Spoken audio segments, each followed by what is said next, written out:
Good morning friends. मैं Veenu perfect study academy आप सभी का स्वागत करता हूं। तो आइए daily current affairs onliners 14/1/2022। First, Indian conglomerate Adani Group will be joining hands with the Korean steel company POSCO to develop and establish an integrated steel mill in Mundra, Gujarat, with a planned investment of $5 billion, $5 billion approx Rs 37,000 crore।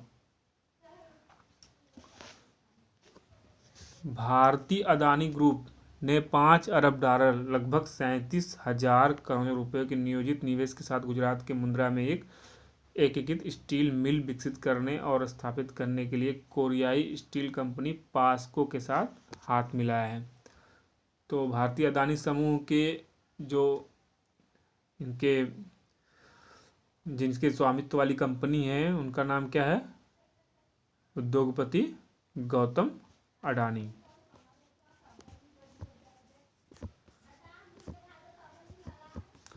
Gautam Adani की अगुवाई वाली अडानी समूह ने steel और नवीकरणीय ऊर्जा समेत अन्य क्षेत्रों में कारोबारी अवसर तलाशने के लिए दक्षिण कोरिया, ये जो पास्को कंपनी है वो कौन से देश की है? दक्षिण कोरिया की। इनके साथ इनका एक समझौता हुआ है जो कि गुजरात के मुद्रा में एक एकीकृत स्टील मिल विकसित करने और स्थापित करने के लिए और पास्को के साथ हाथ मिला है।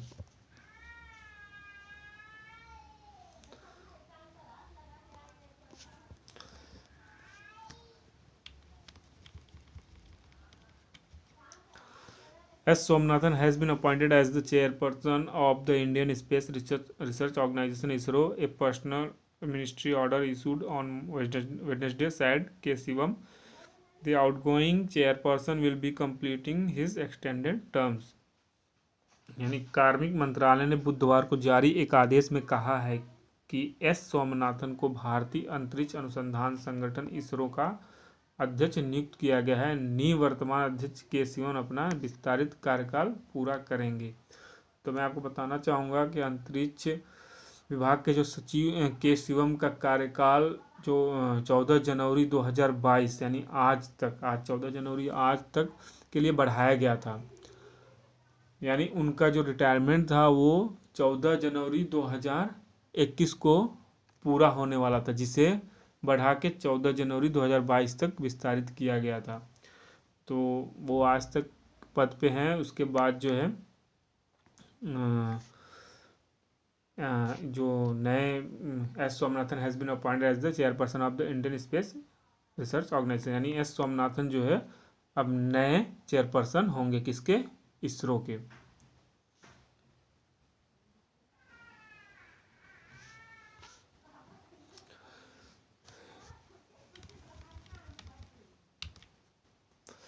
Indian Space Research Organization (ISRO) has successfully conducted qualification test of the cryogenic engine for the Gaganyaan human space programme. तो मैं आपको कुछ इंपॉर्टेंट चीज़ें बताना चाहूँगा कि सबसे पहले तो आपको ये पता होना चाहिए कि ISRO Indian space research organisation कब स्थापित हुआ था? तो 15 अगस्त 1969। और जो भारत का पहला उपग्रह जिसका नाम आर्यभट्ट है वो 19 अप्रैल 1975 को सोवियत संघ द्वारा मतलब वहाँ के प्लेस का यूज़ करते हुए अंतरिक्ष में छोड़ा गया था। और इसका नाम जो था हमारे महान गणितज्ञ आर्यभट्ट के नाम पर रखा गया था। हालांकि इसने 5 दिन बाद काम करना बंद कर दिया था, लेकिन यह अपने आप में मतलब भारत के लिए एक बहुत बड़ी उपलब्धि थी।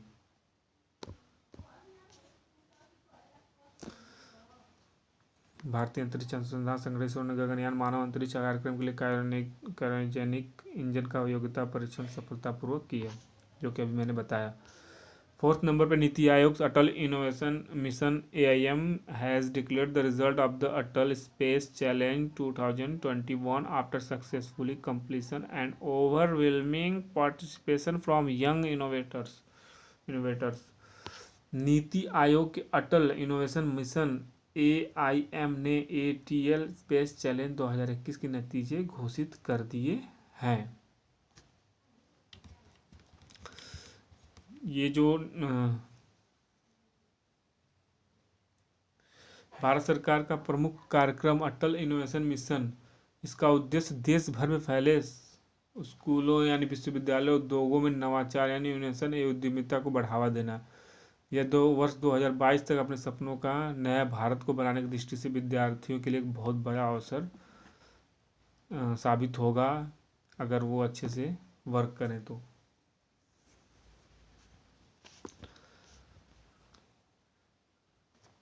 Cairns has been named winner of the Leaders Award and emerged as a sustainability front-runner companies under the Mega Large Business category. कैरियन को लीडर्स अवार्ड का विजेता नामित किया गया और मेगा लार्ज बिजनेस श्रेणी के तहत सस्टेनेबिलिटी फ्रंट रनर कंपनीज के रूप में उभरा है। 6 number in the recent released Indian Society for Technical Education ISTE Award for the universities and education institutes across the nation, Sanjay Godawat University SGU received the prestigious University for Social Contribution Award 2020. This was announced on 28 September 2021 by the ISTE New Delhi. देश भर के विश्वविद्यालयों और शिक्षा संस्थानों के लिए हाल ही में जारी Indian society for technical education awards में संजय घोरावत विश्वविद्यालय ने प्रतिष्ठित university for social contribution award 2020 प्राप्त किया। यह 28 सितंबर 2021 को ISTE नई दिल्ली द्वारा घोषित किया गया था।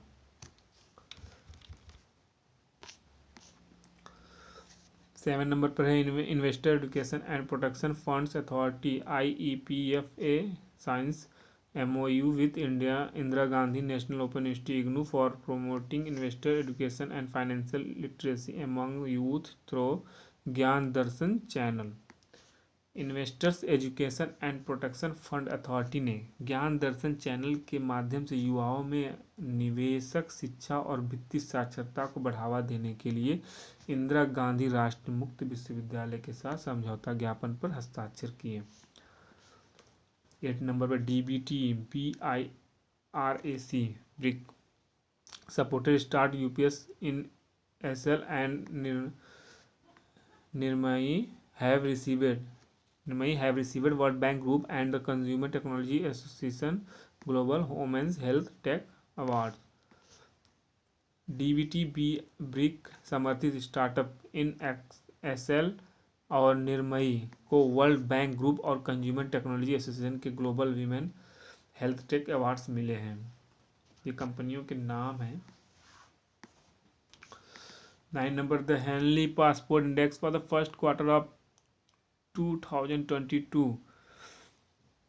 India's passport now rank at 83rd position in Henley Passport Index, climbing 7 place from 19 in 2021. यानी 2022 की पहली तिमाही के लिए 2022 की पहली तिमाही के लिए हेनले पासपोर्ट इंडेक्स में भारत का जो प्लेस है वो 83वें स्थान पर आ गया। पहले 2021 में कितने नंबर पर था? तो 90 स्थान पर था।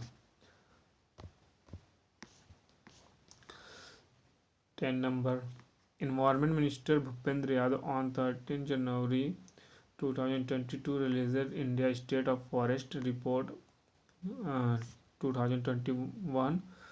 In 2021, the total forest and tree cover in India is 80.9 million hectares. This over 24.60% of the geographical area of the country. पर्यावरण मंत्री भूपेंद्र यादव ने 13 जनवरी 2022 को India state of forest report 2021 जारी की। 2021 में भारत में कुल वन और वृक्ष आवरण 80.9 मिलियन हेक्टेयर है। यह देश के भौगोलिक क्षेत्र का 24.60% से अधिक है। Thank you friends, thank you so much. Channel को सब्सक्राइब करिए, लाइक करिए और अधिक से अधिक शेयर करिए ताकि ज़्यादा से ज़्यादा बच्चों को इसका फ़ायदा मिल सके। Thank you so much.